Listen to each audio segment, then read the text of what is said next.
All right, guys, I am back. Last week I took a little bit of a break, but I'm back this week. This is episode 6, and I'm hoping to give you guys a really good update as far as how my prep is doing, as well as just how I'm doing in general. So, yeah, as far as prep, I guess the big thing or the big change I had to make was getting after it a little bit more when it comes to fat loss.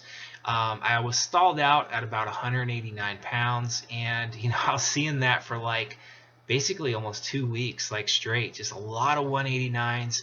I hit down on a 188.8 a couple of times, but for the most part, it was just like 189. Just it was like married to me.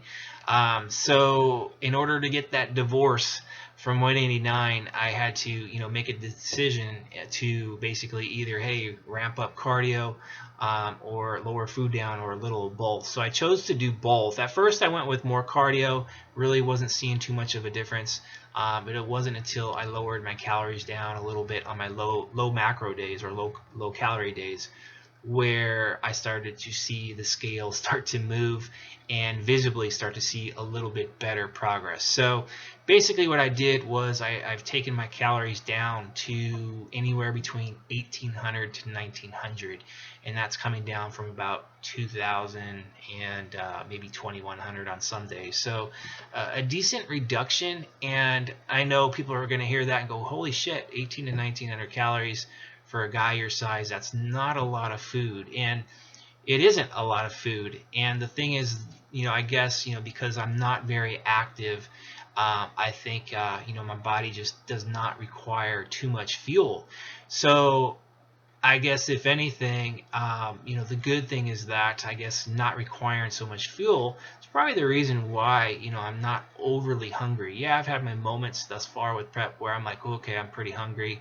But usually when I eat a meal, I'm pretty content. So, but outside of that, I'm not like over the top starving or anything like that. I'm sure as it gets deeper and deeper into the prep, as I get leaner, no doubt I'll probably, my hunger levels, I should say, will probably start to escalate a bit more. But when it comes to hunger, I'm trying to have a really good mindset with that. I really want to stay aware that I don't want to become food focused. And what I mean by that is like, okay, my thoughts start to get away from my goal, which is to get shredded and get in the best shape that I possibly can. I think that's everybody's goal when they start contest prepping. It's like, hey, I want to get in the best possible shape, get shredded, and do well in my shows and all that. But it's so easy, once you start rolling with the prep, as you get deeper and deeper, it's easy for that mindset to start shifting away from that main priority, that goal of, hey, I want to get in my best shape, to now, oh man, I can't wait till I have burritos, tacos, pizza, and whatnot. And you start to, actually, your day starts to become consumed about food. And you start realizing, shit, I've been in the kitchen for an hour trying to figure out what to eat. And you're in there trying to cook this gourmet meal and try to satisfy cravings. As opposed to, hey, I'm trying to get shredded here. So I'm really just trying to stay very aware, of the hunger. And my thought is like, okay, just get in, eat your meal and you're done. That's it. Once you eat, usually 5-10 minutes later, you're content. You're like, okay, that food is in me. I feel good. So basically, I'm kind of just looking at food as a tool. For example, today for lunch, it was like, okay, let's put some salad in a bowl, canned chicken, put some dressing on there, have some rice crackers, some salsa, boom. It literally took me 5 minutes to prepare. Once I ate it, I was good. So I was in and out of the kitchen within like 20-25 minutes total time and back up here working. So that's kind of what I'm trying to do, throughout this prep, is not to get overly consumed with food or to spend too much time in the kitchen and things like that, because I have better things to do than to spend, a couple hours a day in the kitchen. I have, obviously athletes to work with. I have a wife, kids that I want to spend time with. And I don't want to be, let's say, thinking about food constantly, or because I'm in the kitchen for 2 hours trying to prepare a meal, I'm like hungry, more hungry than I need to be for a longer period of time. It's like eat, get it over with, and then move on with your day. And that's basically what I've been trying to do the last couple of weeks, now that I'm starting to get just a little bit more hungry at times, but nothing too crazy. So yeah, again, the calories not too high right now, 18 to 1900. Macro breakdown, last week or two, I've been, as far as fats, averaging in the low 30s, low 40s. I know that's not super high. I'll kind of explain the reasoning behind this macro breakdown here in a second, but yeah, not too high there. Carbs, 200, 230, that's kind of where I've been ranging, and then the protein is averaging anywhere between 160, 170 lately, and these are my low macro days, by the way. So yeah, why do I have that distribution? And for me, it's all about sustainability, and I should say adherence and sustainability. Personally speaking, when my carbohydrate levels get 200 or even below that, like when we go below 200, I should say, my adherence is not always the greatest. So I just tend to, I'm more susceptible to binges, I should say. So I know, like, okay, if I need to lower these calories down, I can't get overly aggressive by dropping my carbohydrate down. I need to find other ways to drop calories down outside of carbs. So for me, personally speaking, I can drop my fats way down. I can go like 20 grams of fat a day, and I will not have any adherence issues whatsoever, because I tend to gravitate towards those carbohydrates. I prefer to eat carbs, and for my training as well. Like, I definitely am more fueled when my carbs don't get too low. And what's important for me is I'm able to maintain, if not improve, my performance in the gym during the prep, because that is the main driver to hold on to muscle mass, is to make sure that your performance is there, like your ability to hold on to strength, improve strength, also to keep volume up as much as you can. Of course, you have to meet supply and demand. Like, there's times where you have to kind of lower those things down in the gym in order to kind of keep your supply and demand pretty balanced out. But for the most part, I want to make sure that my training is priority and I have enough fuel for that, and I know my body pretty well. And again, when carbs get too low, yeah, my adherence, one, is not very good, and then two, my training, yeah, kind of suffers as well. So that's why, for me, I gotta bring the fats down at times to get what I want as far as fat loss. And same thing with protein. I can't have my protein too high. It's got to be, I guess what some would consider pretty damn low.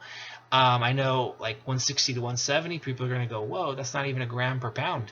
But the thing is my stage weight's 170. I estimate I'm around 7% body fat at that body weight. So my lean mass is right around 158, 159 pounds, somewhere in there. So protein at 160 to 170 is still hitting a gram per pound of lean mass. So it's adequate. It's not abundant, but it's adequate. And again, just overall, my body doesn't require a lot of fuel to keep me going. I just don't require a lot of food. And kind of shitty for me, because I definitely love food. I like to eat, but it is what it is. I have to basically kind of do what I need to do to make progress happen, and I need to do it in a way where I know I'm not going to break, and that I'm able to sustain, over the long haul. Because we're talking, this prep might go all the way into November, for Worlds. So there's a long road ahead of me. So yeah, I just got to make sure that I'm doing things in a way to where I can sustain, and as long as I'm maintaining my gym performance, I have good recovery, and decent energy for the most part. There's gonna be times where energy isn't that great, but if I'm maintaining like performance, recovery, energy levels, and I'm getting my half a pound or my pound off per week, then hey, the protocol is what it is. And I don't don't compare myself to other bodybuilders. That was the problem I ran into with my last prep, was I was kind of letting myself, get succumb to other athletes on Instagram. Like, oh, look at this dude, he's doing this, let me try that. Or, hey, that dude's doing that, let me see if this works. Even as a veteran, I knew better not to do that, but I wanted to try something new. So there was like one or two occasions with my last prep where I brought carbs way down, brought my fat way up. Like, maybe I can facilitate weight loss better that way. And I learned a hard lesson that I don't adhere well to that, and I don't really respond too well to that, and especially in regards to training. So so there's just, I want to try to, make sure I'm doing things that I know I can adhere to and sustain, because that's the name of the game with this prep. I know it's going to be a long road. So that's basically kind of where nutrition is at. Cardio, I've ramped that up. Been doing about 5 or 6 days a week, anywhere between 45 minutes to an hour on the recumbent bike. First thing in the morning after a cup of coffee. I've been kind of doing two things at once, like, expending calories, but also trying to, educate my brain. I've been listening to a lot of, the audio roundtables with, from Mass, with Eric Helms and Greg Knuckles and Zerdos and those guys. So I've been, trying to learn more and more about bodybuilding. And even with 33 years of bodybuilding experience, I still don't know everything, and I will probably never know everything when it's all said and done. So I definitely want to make sure that I continue to, build my toolbox. I want to, basically learn more and more and more, and put more and more tools in my toolbox. So whenever there's a situation I need a different tool, then I know I have it. It's there, so I can use it and better myself or better my athletes, because I'm more equipped with that bigger toolbox. So that's kind of been my cardio. Refeeds twice a week. Here lately, this weekend I'll probably just take one. I'm gonna go ahead and do one more digging day. I feel okay to do it. Like, I don't feel run down. I'm not overly hungry right now. My training is going extremely well this week and last week. So things are rolling. I feel like, hey, you know what? I feel good. I don't look overly flat. Let's go ahead and grind out a little bit more. So we'll take one more digging day before I dive into another refeed. Probably take one on Sunday, recharge the batteries a little bit. Personally, I like to take refeeds where I'm not doing any cardio or any type of training. Just basically, hey, I'm chilling, resting, and just letting that extra food kind of recharge the batteries, help with recovery. And then Monday, when I get back into the new week, or get into another week, I should say, I'm like energized and ready to get after it. So that's kind of nutrition, cardio, that type of thing. Training has been going extremely well, and that's what I'm very, very happy about. And I think that's why, for the main reason, I should say, is that I'm holding on to my muscle mass and my fullness. My training is like going through the roof. I've been hitting PRs like on my RDLs, my leg presses. I'm pushing heavier loads on floor press now. I was able to move up to the 95s yesterday. I hit 5 sets of 6 with 95, which is really good. So I'm hoping, by the bump up in load, doing multiple sets of, let's say, 6 reps with 95, that's going to help me get past the sticking point I was with the 90s. 90s, I built myself up from like sets of, I think it was like sets of 8 or 9 up to sets with 11, and I was working on 12s, and I got 3 sets of 12 with 90, but couldn't get past that. It was just like, okay, it's getting stuck here. So I'm like, I can probably go ahead and bump the load up by 5 pounds and get at least 6 reps. And that was the case.